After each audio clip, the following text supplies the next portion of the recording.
आग लागल्यास कसा बचाव करावा, कोणत्या उपाययोजना कराव्यात ह्याबाबत कल्याण अग्निशमन दलाच्या वतीने कल्याण पश्चिमेतील एका शाळेत विद्यार्थ्यांना अग्निसुरक्षा प्रशिक्षण देण्यात आलं।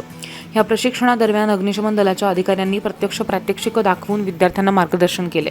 विशेष म्हणजे कोरोना काळात उभारण्यात आलेल्या कोविड कक्षामध्ये बसवण्यात आलेले फायर इन्स्ट्रुमेंट म्हणजेच फायर एक्स्टिंग्विशर आता पालिकेच्या शाळेत सुद्धा बसवण्यात आलेत। आग लागल्यास त्याचा वापर कसा करावा, कोणत्या परिस्थितीत कोणते यंत्र उपयोगात आणावे ह्याची सविस्तर माहिती विद्यार्थ्यांना देण्यात आली। अग्निशामक दलाच्या अधिकाऱ्यांनी विद्यार्थ्यांना धूर भरलेल्या ठिकाणी कसा मार्ग काढायचा, आगीपासून स्वतःचा आणि इतरांचा जीव कसा वाचवायचा, तसंच प्राथमिक अग्निशमन यंत्रणांचा वापर कसा करायचा ह्यावर प्रत्यक्ष प्रात्यक्षिकांद्वारे माहिती दिली। या प्रशिक्षणाच्या माध्यमातून शालेय विद्यार्थ्यांमध्ये आपत्कालीन परिस्थिती हाताळण्याचे कौशल्य विकसित करण्याचा प्रयत्न आलेला आहे।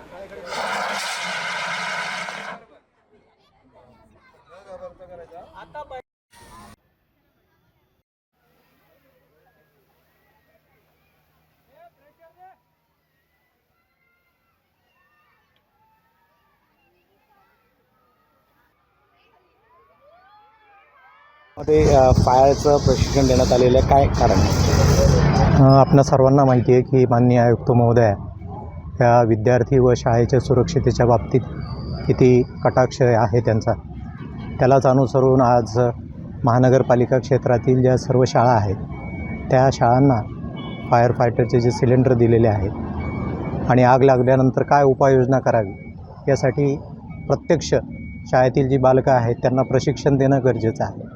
कारण प्रत्यक्ष आग लागल्यानंतर काय उपाययोजना करावी हे मुलांच्या माध्यमातून सर्व नागरिकांपर्यंत किंवा ती सोसायटी किंवा चाळ असेल तर यांच्यामध्ये जनजागृती करणं अगदी सहज आणि सोपं जातं। त्याचाच एक भाग म्हणून आज 12वीची महानगरपालिकेची आमची जी शाळा आहे इथे आज हे प्रात्यक्षिक इथं आयोजित करण्यात आलं होतं।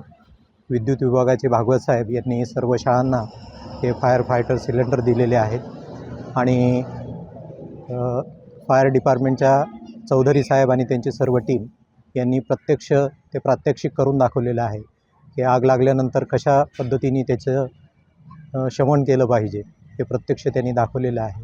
आणि अशाच पद्धतीने इतर ज्या महापालिकेच्या शाळा आहेत तिथे प्रत्यक्ष जाऊन याच पद्धतीचं प्रशिक्षण प्रत्येक शाळेतल्या मुलांना दिल्या जाणार आहे। विद्यार्थी असतात, शाळेची काय परिस्थिती आहे, त्याला फायर इन्स्ट्रुमेंट काय काय लावलेले आहेत आणि कोविड काळामध्ये जे फायर इन्स्ट्रुमेंट होते ते त्याचा देखील वापर करणार होते, काय नाही?